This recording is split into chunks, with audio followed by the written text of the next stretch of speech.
Good morning, and thank you for joining us today. We are almost 6 months into our fight against COVID-19. Admittedly, we as a community, our associates, are battle-weary, tired, fatigued, at what has seemed to be an endless struggle for the health and prosperity of our city. Nonetheless, we continue to persist. Local data from the Coastal Health District indicates that the virus continues to spread quickly in our community. The number of positive cases in Chatham County continues to increase. In the first 13 days of July, we've had more COVID-19 cases than all of March, April, May, and June combined. Many people argue the numbers are going up because more people are being tested. And as health professionals do more testing, there will naturally be more positive cases, so the numbers would go up. But the factors also tell us that testing is not the only reason there are more cases. Testing does not create new cases. Testing reveals and confirms new cases. Consider the facts, and I'm going to give you a lot of them. In May, we had 266 confirmed cases for the entire month of May. In June, we had 809 cases. To this date in July, we've had more than 1,000 cases, new cases. During the first 7 months of June, we had 45 confirmed cases.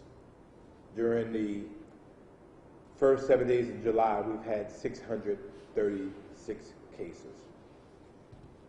We want you to consider that 2 weeks ago, Chatham County ranked 15 in the state in most cases. Today, Chatham County's ranking has dropped to number 6 for the state's 5th most populated county. 2 weeks ago, the county ranked 130 in cases per 1,000 people. Today, Chatham County ranks 80th. And I think this shows us clearly and convincingly that Chatham County is increasing our positivity rate at a greater rate or faster rate than other areas.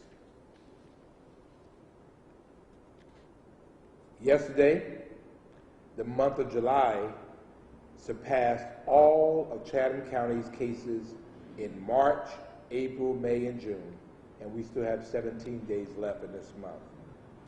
To date, we have a total number of 50 Team Savannah members infected by COVID-19, 28 police officers, and 7 firefighters. We're also seeing an increase in local hospitalizations from COVID-19.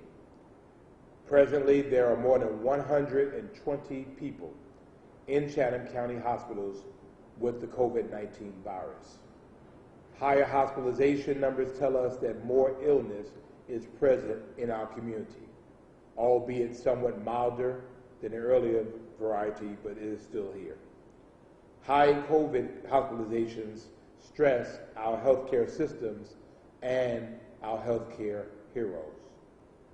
We've also seen an increase in the percentage of tests that have come back positive for COVID-19. In early June, approximately 4% of tests that the Coastal Health District administered was positive for COVID-19. That number is now around 9.5%. These are the facts. Not politics, not emotions, not perceptions, not opinions. These are facts. The facts that our community is still in great peril, that we are still in the midst of COVID-19, and that at this present moment, things have not gotten better. But to us, even more. These numbers are not statistics. Every single number represents a member of our community, a member of the Savannah family. Every single number represents a mother, a father, a son, a daughter, a grandparent, a friend, a fellow employee. This is and this remains a very serious matter to us. This is why Savannah was the first city in Georgia to mandate the wearing of masks. And as you know, across the state, cities are now following our lead. Last night, our friends in Rome, Georgia, passed their mask ordinance. And that is why we are enforcing this emergency order. To date, our police officers have given out more than 1,000 masks. As I promised, we would make sure that we did all we could to avoid giving citations, because what we really want is compliance. We don't want punishment. But we're to the point where punishments will start having to occur. And that is why we're holding Savannah businesses accountable that are not enforcing this order, first by warning, then by fine, and then by declaration of a public nuisance. This is why we are ensuring that the tours done in and around Savannah are done safely. This is why I have personally insisted that you don't support any business in Savannah that does not care enough about you to protect you by ensuring and insisting that every employee, every patron wears a mask. And that's just me talking. That's why I stand with Dr. Ann Levette and the Savannah-Chatham County Public School System, and I fully support and embrace a thoughtful, delayed approach to a new school year that incorporates a virtual learning environment. There is no way that our public schools can open in person in a little more than 2 weeks and ensure the safety of every student, every teacher, every cafeteria or custodial professional, and every bus driver. Just no way. It's not practical. And the physical upgrades and personnel increases that will be necessary are well beyond the financial capabilities of our school system at this time. In effect, if we were to properly social distance, it would literally take all day to transport our young people to and from school, and the instructional time would be severely diminished if we attempted to open school for in-person classes. To that end, I will be working with our school system, with our city, with Savannah Faith, and with our corporate partners to find ways as a community to bridge gaps and eliminate barriers, to do all we can to make the next coming 9 weeks as productive and as educational as possible for the young people in the city of Savannah. And I'm asking our citizens to do the same. I'm asking for our retired teachers, retired educational professionals. This is an opportunity. If you just adopt one and help them get through the school year, help us get through this 9 weeks. That's Savannah Strong, and that's how we make things happen here. Remember, public education is and remains the public's responsibility. So I thank Dr. Ann Levette, Dr. Joe Buck, and our Savannah-Chatham County Public School System for allowing, for following the science and for putting safety first. And I know that it will be very uncomfortable for a lot of people. And I'm glad that we are announcing earlier rather than later. This is the path that school districts across our state are taking.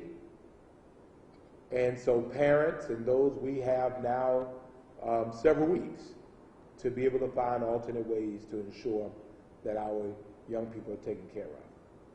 For our businesses, here lies an entrepreneurial opportunity. And we hope that you will see some value and see some creativity during this crisis. The bottom line is this: the virus is still spreading in our city and our county, and we must all do our part to stop the spread. This is not a game. We want you to continue to avoid large gatherings. We want you to wash your hands. We want you to stay home if you're sick. and we want you definitely, absolutely, you must wear a mask. Thank you to all the residents, visitors, and businesses who are following our mandatory mask order and encouraging others to do so. We thank you so much. We know that we pay probably unfair attention to those who are not doing the right thing, but there are so many that are. Thank you. We definitely appreciate you and appreciate your contribution in helping make our communities safe. We have heard complaints from businesses or from some businesses dealing with difficult customers who have a mask but refuse to wear it properly. And let us be very, very clear. The mask ordinance is the correct wearing or the proper wearing of a mask. Wearing a mask means that you're covering your nose and mouth. And I will demonstrate it again. Covering your nose and your mouth. Hanging a mask from your ear. Hanging a mask from your wrist. Carrying a mask in your pocket or your purse does not mean you're meeting the city's requirement. The point of this order, the simple point, is to slow the spread, not stop the spread. We realize masks don't stop the spread, but we can slow the spread of COVID-19 in our city and keep people from getting sick. If you're not wearing a mask or face covering properly, you're not helping us to do that. Remember, my mask protects you, your mask protects me. And according to the numbers, today, Savannah is in a worse condition now than when we were under the stay-at-home order. We are in a worse condition now than we were when we were under the stay-at-home order. We do not want to go back. But if the science say we must, we will.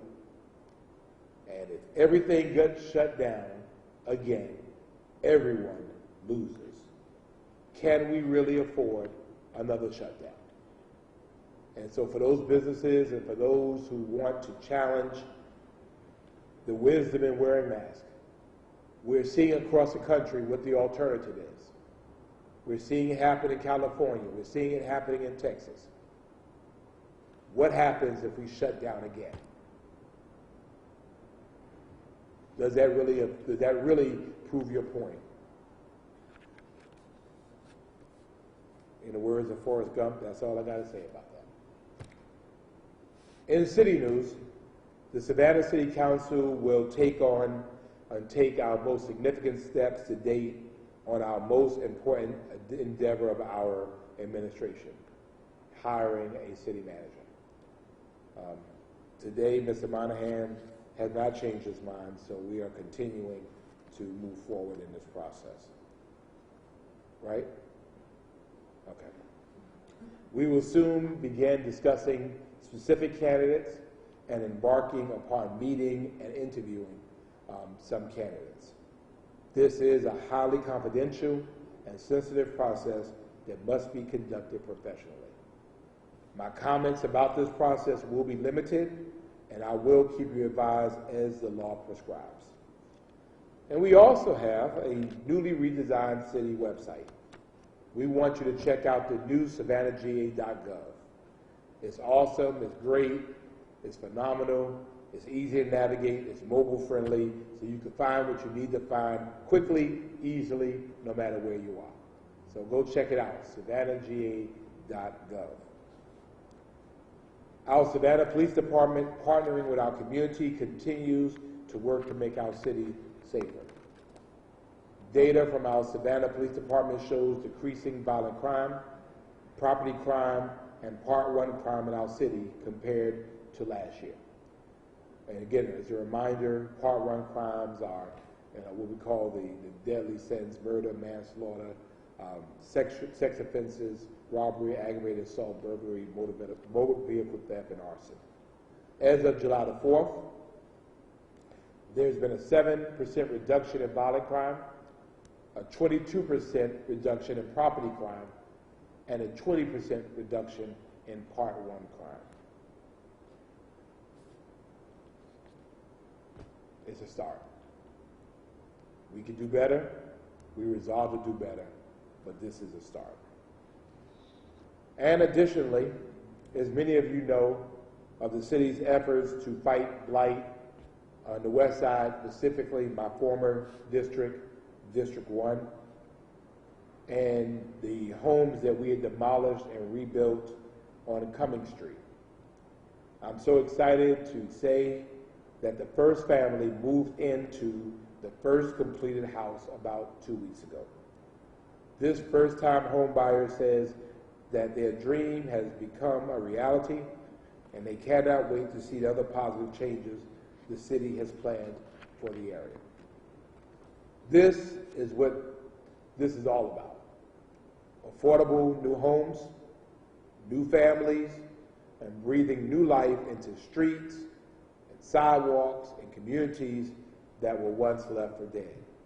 This is how we make Savannah strong, by ensuring that Savannah is affordable for Savannans. Finally, as I've always said, remember to do your census.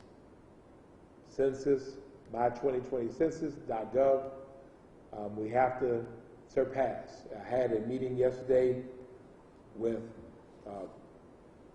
Representative Buddy Carter and had a subsequent meeting with folks from across the country. And again, talking about funding as it relates to Savannah's position as it relates to receiving federal funds. It all depends on our census numbers, all. So right now, we're about 51%. We can do better, and I'm asking our citizens to please take a moment, take 4 moments, take 10 moments to complete your census, my2020census.gov. Again, 10 minutes will shape our future for the next 10 years. And finally, for real, remember to join us tomorrow as we add another seat to Savannah's table. We look forward to seeing you there. That ends my prepared remarks, and I'll entertain any questions. And Emma or Sean, who's going to be first? You would go last, right? Okay. Good morning, Mr. Mayor. Good morning, ma'am. My question for you is, you discussed, obviously, the possibility of another shutdown. What do you think it's going to take for Savannah to get to that point? How do you do that? The point at which our medical professionals, our epidemiologists, our partners at the health district and across the country tell us that we're in an untenable situation that will require a shutdown. We resolved from the beginning of this process it was not going to be political. It was not going to be based on feelings. It was going to be based on science. Our friends in Atlanta have reached that point, and so Mayor Bottoms has done what she is legally authorized to do. We're hoping not to get there. But I will tell you that if our numbers continue on that trajectory, I don't see any other course of action. And is that something you would be able to do without the governor saying, yes, go ahead, or, how does that work? I don't know how it works. Again, we've kept the faith. We'll follow the science. If we choose to do that, we'll do it with all of the medical evidence behind us to support us. We'll obviously hope that the state will take the lead. If not, then we'll do what we think is right. My last question for you. This may be a question for the health department, but it's been just over a week since you started testing at the Civic Center. What have you heard as far as is that going well? Is it better? Obviously, the conditions are much better. It's going excellent, as a matter of fact. We've been testing thousands of people. They've been lining up early in the morning. Our traffic unit has helped to line them up. We've had help from the National Guard, and we've provided an experience in which is orderly, in which people are able to get in, and more importantly, our healthcare partners are able to administer the test in a cool, more comfortable environment. I think that was really the importance of the city getting involved. I visited a couple of those sites, and it was hot. It was just very, very difficult, and we had healthcare workers that couldn't bear the heat. This is much more comfortable. And again, this is the purpose of having a civic center. This is the People's Center, and that's the point of it. The point of this is really that this is a point where we had space that we could utilize, and we're being good community partners. And so they've been able to test more people. I think several of their highest testing days have been in the Savannah Civic Center. And we are about ready to roll out walk-up testing as well. There are some things we have to work out in terms of logistics for safety purposes. But again, that's what the People's Center is for, to do these types of things. So we're just glad to help, be able to help. Thank you, Mr. Mayor. Thank you, ma'am. Good morning. Good morning. So my first question is, we have Dr. Fauci at the national level talking about, some of these surges across the country. And, he is dialing back and saying that this is because, these states open too soon. Now, do you think that here in Georgia we open too soon? Oh, I've been on record saying that. I just think it's now a fact. I think it's very clear.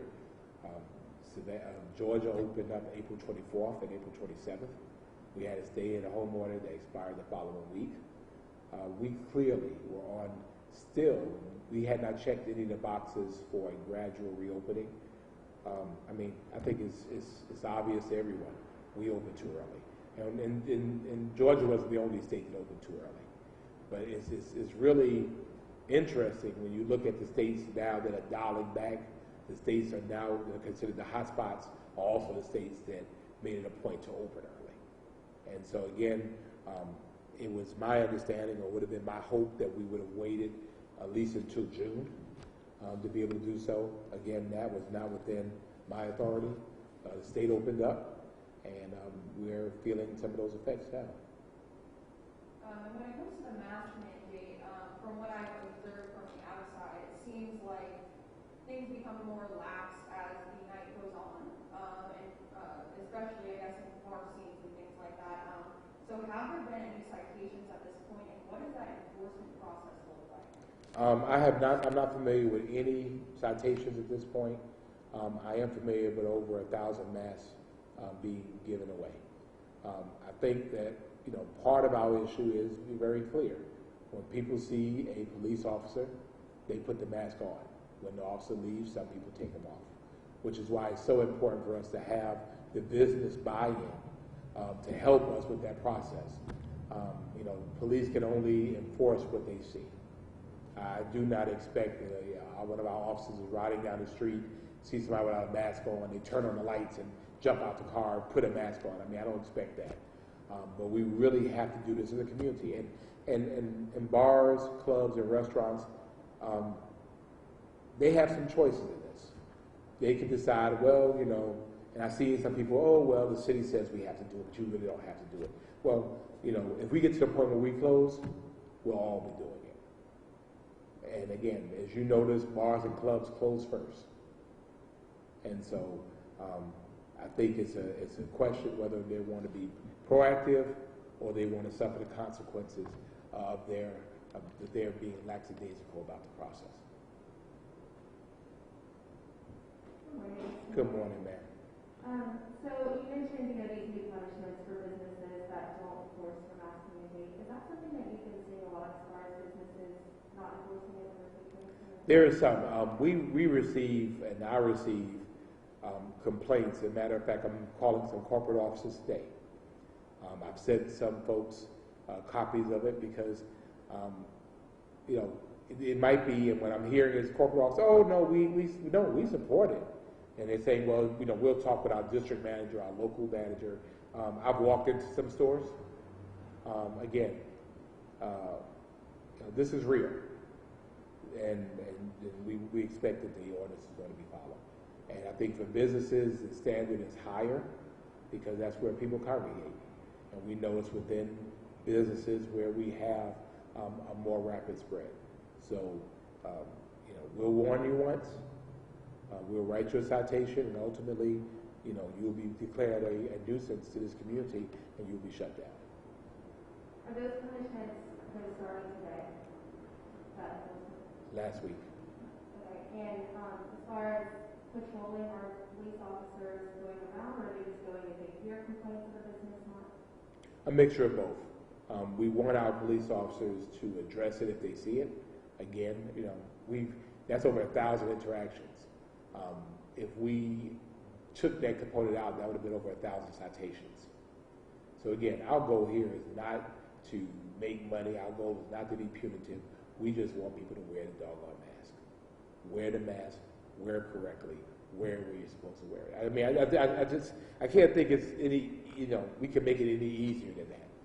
We are approaching a situation where our community will be shut down again, and then everybody can sit at home and do what they want to do at that point because there'll be nowhere to go. So if you think Savannah is hot, imagine it's hot and you can't have nowhere to go because businesses are closed. And our infections are happening with people working in stores and in businesses. And so the contact tracing is, saying that maybe perhaps, people are affected, customers are affected, co-workers are affected.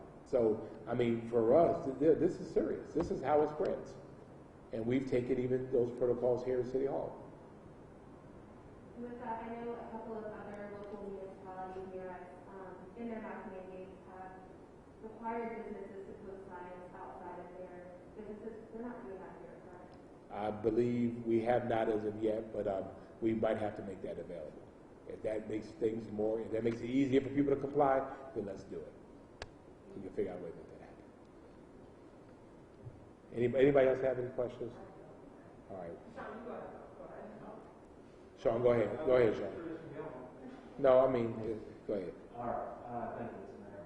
So your counterparts over at County Commission brought this issue up at Friday's commission meeting last Friday of a mask mandate, and considering that the county chair said his interpretation is that, again, with the governor's order, nothing can be done beyond that. I guess my question is how, and the county attorney somewhat agreed with that, how are there so many different interpretations of what can be done, what can be enforced when it comes to these mask mandates at the local level? I don't know, to be honest with you. For us, we saw it as an opportunity to be able to support the governor's encouragement and assistance that people in Georgia wear a mask. This is important to the governor of Georgia because he flew around to 5 cities, brought in the Surgeon General of the United States, encouraging people to wear a mask. We believe through our ordinance we are helping, through our order, we are helping that along by mandating masks. I can't speak about the wisdom or judgment of any other municipality or government. And as you all know, I have mad love for Chatham County. Our interpretations are different. I've issued the order. The governor has publicly said that he will not challenge the order. The governor could, if he wanted to, and it's well within his rights, he can issue an order and invalidate every order. The order in Savannah, the order in Hinesville, the order in Atlanta, the order in Athens, the order in Rome, the order in Augusta, the order in East Point. He could do that now. And he said he's chosen not to. And the reason why he's chosen not to is because it follows the science. And so I can only be responsible for Savannah.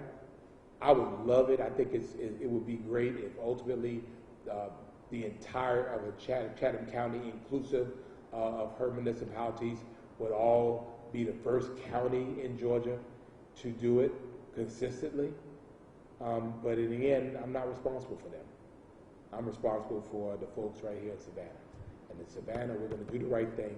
We're going to follow the science. Does it make it harder to enforce or encourage when you have the other municipalities in the county that aren't following that? That's correct. And again, their residents are going to have to hold them accountable for what they do or don't do. I don't have a role in that, and I've been asked, and I don't have the position on it. I mean, that's their business. I'm not getting in their business. But as for Savannah, as for our house, we will, we shall, we must wear a mask.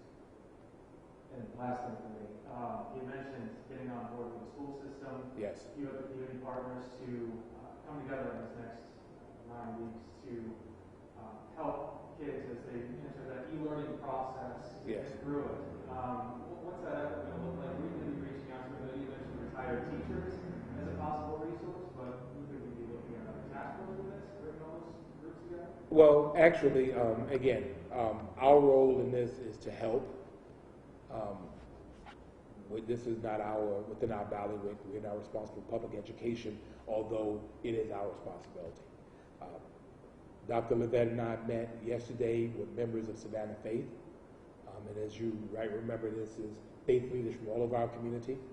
And we really discussed ways that our faith leaders can be helpful to us making these types of things happen. For example, many of these churches, mosques, synagogues have social halls that are not being utilized at this time. If we're able to outfit them with computers, then that might be an opportunity for a child within that neighborhood to be able to go there. And if we have a retired teacher there that's able to help, that helps again to create some opportunities there. We realize that during this time, people, and as I said before, these situations expose every weakness, every vulnerability within our social service system. Some people do well. There's some people who don't have Wi-Fi. They may not have technology. And so I'm checking with a couple of community partners to get computers donated, to either upgrade some of our citizens that have computers that won't necessarily support, the type of learning environment that we need. And again, provide some of these donations to our houses of faith that are willing to open up their doors, social distancing, of course, to allow for young people to come in there and be able to get their lessons, so to speak. A place for them to come and get their lunch and to get their breakfast. Again, I think that this is a time that a community comes together. And so, Dr. Levette's children are my children.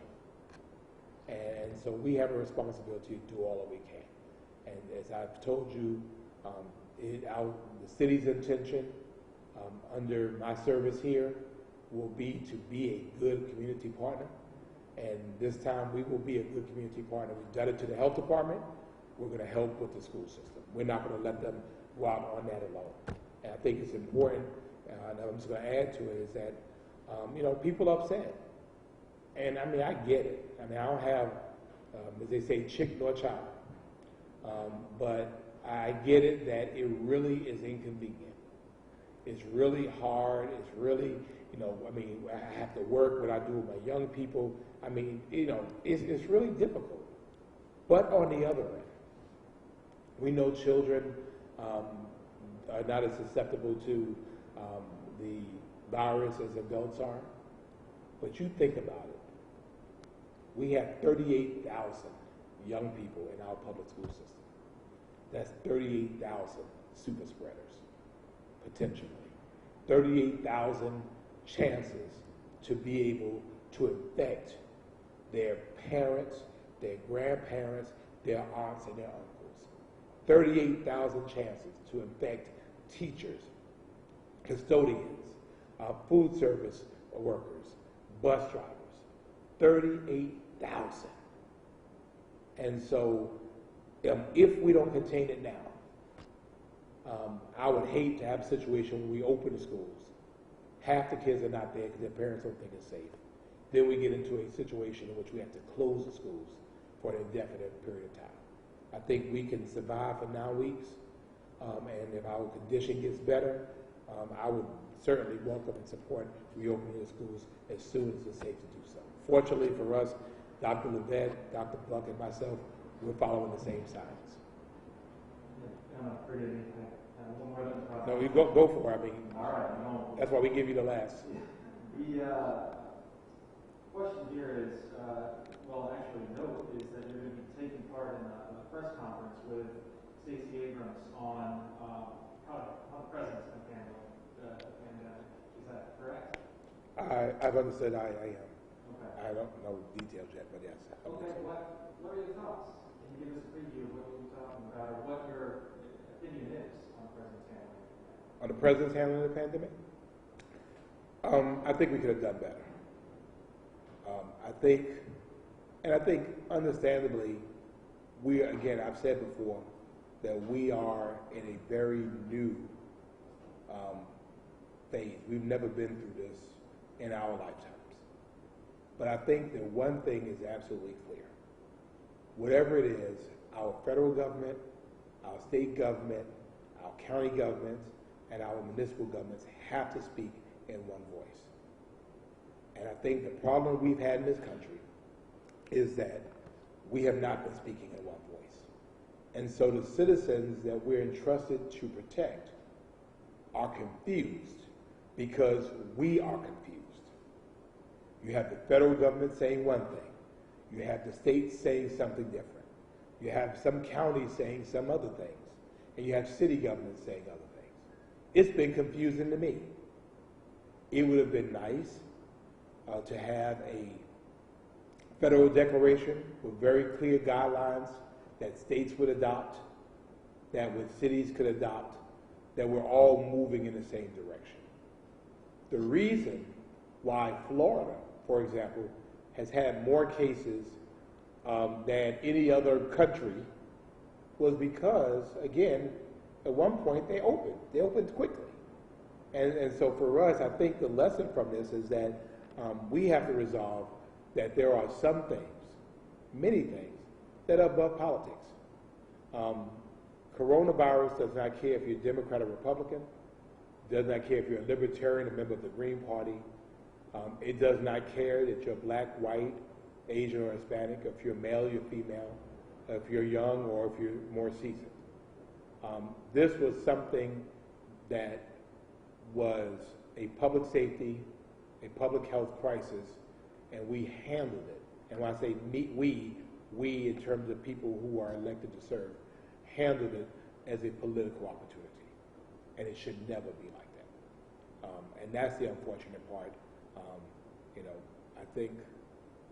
I think clearly it would have helped everyone else if the President of the United States is wearing a mask. Why? Because the science says that you need to wear a mask. He does it, it makes it easy for everybody else. He does it, it makes the governors who feel beholding to him, it makes it easier for them. And I mean, clear, I understand the politics. Some of our states did not because the president did not say that he needed to. If he said we need to do this, they would have said we need to do that. Again, this is not how we handle public health and public safety crises. It has to be done by the science. That's going to be a lesson learned by us. And for us, unfortunately, it's been a very costly lesson. For people who have lost people who are suffering, the healthcare workers who are fatigued, for the money that has been lost by businesses, those have been closed down. We have learned a very valuable, very expensive lesson that we have to follow the science. And I know you didn't ask me all that, but since you went there, thank you. When am I supposed to be doing that? Okay. Okay. Real quickly, Mr. Mayor, the governor's state of emergency is set to expire tomorrow, which also includes the medically fragile being asked to stay home. Do you have any concerns about that expiring with, he hasn't come out for the intent to extend it or anything? Well, it's my expectation that he will extend it. I think he will. That's the executive order with the current state of restrictions. His state of emergency declaration will remain in effect to actually August 11th. We have a judicial emergency declaration that is in effect until August 11th as well. So again, we have all these emergency orders. I cannot see any reason why that will be relaxed. As a matter of fact, it might need to be strengthened. Again, we're a state in which we have a lot of stuff going on, and it would help us if we were able to really follow the science and really follow it comprehensively throughout our state. And it prevents mayors like Mayor Bottoms from doing what she had to do in terms of protecting her city. And it prevents the governor saying, well, it's unenforceable. Again, these are not the types of conversations we need to be having in the public space at this time. The kind of conversations we need to have is, what do we do, how do we do it to be able to protect our people, period.